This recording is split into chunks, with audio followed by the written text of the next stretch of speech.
I understand that there's a lot of historical debate about where the onus of responsibility lies regarding the refugee crisis. You talk a lot about Benny Morris's work here, but maybe we should start with the historical picture here around 1947 and 1948 and how that has led to the refugee crisis that persists today.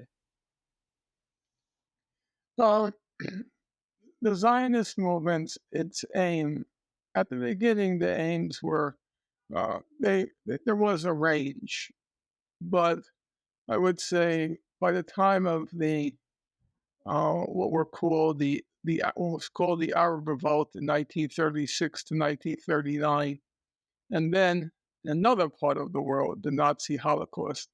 The combined effect of those two events was the Zionist movement resolved to create a Jewish state in Palestine. And a Jewish state in Palestine meant something pretty clear. It meant, number one, a Jewish majority, a state which would belong to the Jews. And the index of whether or not it belonged to the Jews was whether Palestine had a Jewish majority, whether the state had a Jewish majority. And that posed two problems, and those are very, very basic problems. Problem number one, Palestine was overwhelmingly not Jewish in 1947.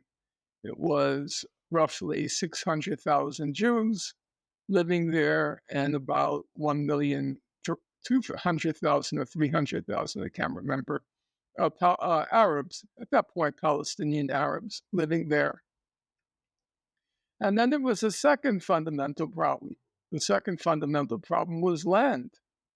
You can very well create a Jewish state if you don't own any of the land, or just a marginal portion of the land. And so, in order to create what was called a stable Jewish majority, that's the term they use, stable Jewish majority, the view was that the minority, the non-Jewish minority, had to be no more than 15 to 20% of the population.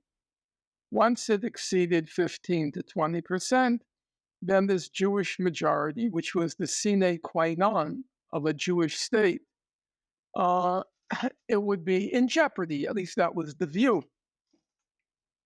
So even in the state that was carved out by the UN, and it was a very strange state, it's usually called a state of interlocking serpents, because it's something like this, the state, if you can imagine it.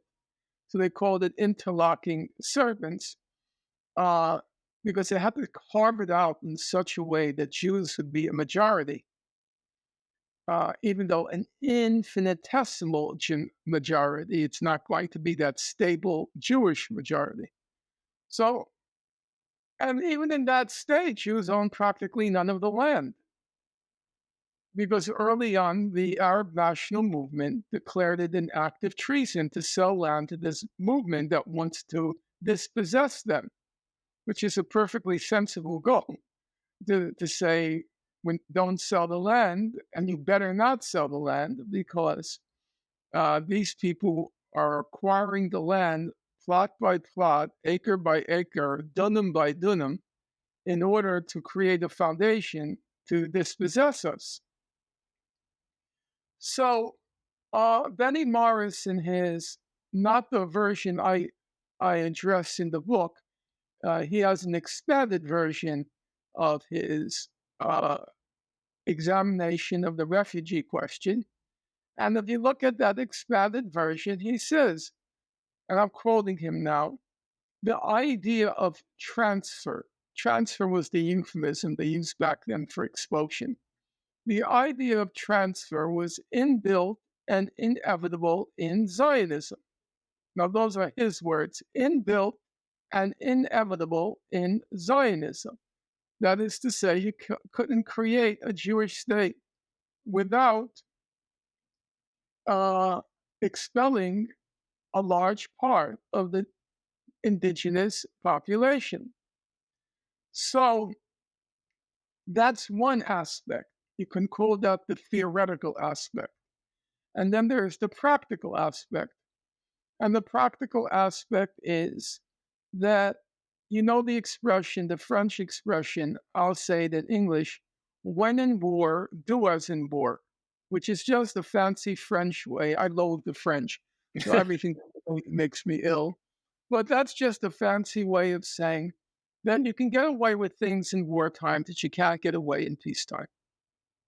And Ben Gurion was very conscious of that possibility. So, very similar now, because I'll just allude to the present. But back then, the problem was how to create a Jewish state with an overwhelmingly non Jewish population, and that non Jewish population owns the land.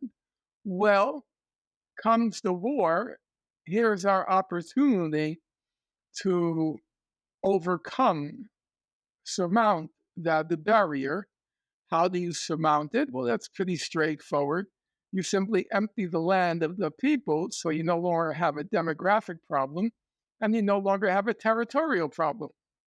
And then territorial in the sense of uh, acreage on which you can create a Jewish state. And that's basically what's happening right now. Right now, there is a recognition that after October 7th, we have another when in war, do as in war, in order to overcome another problem. And the problem that's always been a thorn at the side of Israel has been the problem of Gaza.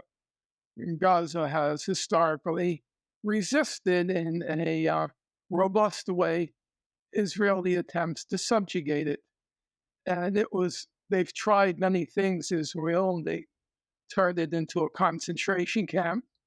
Then they tried to buy off the leadership, hoping they can do with Hamas what they did with the Palestinian Liberation Organization when they created the Palestinian Authority. Maybe we can buy them off.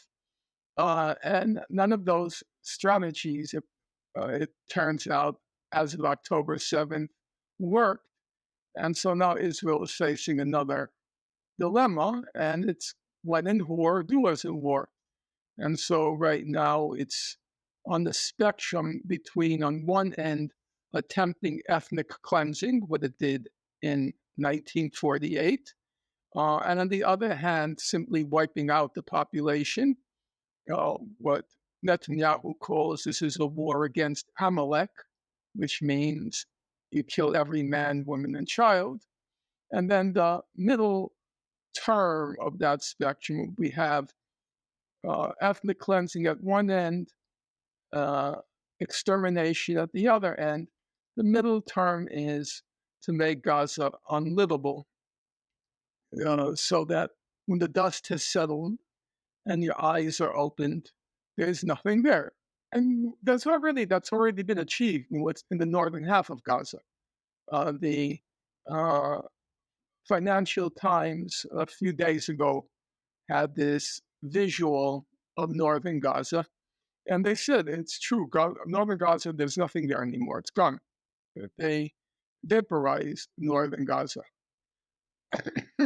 So, and that's basically, by the way, the expression everything new is old again, or everything old is new again. I can't remember how it goes. That's what they did in 1948. They expelled the population, and then they flattened 450 villages. They just disappeared. They were vaporized. Obviously not with the kind of efficiency that's available currently to Israel, but that's what they did. Uh, so, in the course of that ethnic cleansing, we'd have to call it an ethnic cleansing plus, because Israel wanted to make sure they can never go back. And that's why it flattened. Estimate is about 450 villages. So that created what's called the Palestinian refugee question. About 750,000 Palestinians were expelled.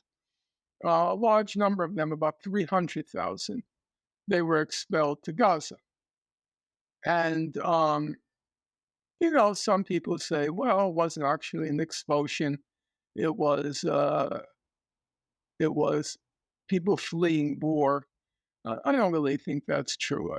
I don't want to go into the nitty gritty, but we knew exactly what Benny Morris said. The idea of expulsion was built in and inevitable in Zionism.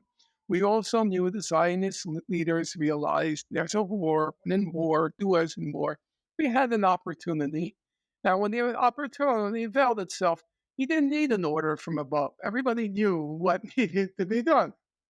We have a chance, get rid of them, and they have no compunction about it. There were you could say there were some decent elements within the Zionist movement. There were.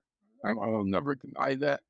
But by 1947, after the Nazi Holocaust, the feeling was we're taking ourselves a state, come what may, and nobody's going to get in our way. Men were pretty ruthless. To some extent, you can understand the ruthlessness, but only to some extent. But I can get it. I can get it. I can understand it. And the same thing is now. It's a combination of right now. Right now, speaking for today, it's a combination of revenge, the bloodlust for after October 7th. Then there's another factor, which is Israel feels that its weakness was revealed to the Arab world because it was such a catastrophic intelligence failure on October 7th.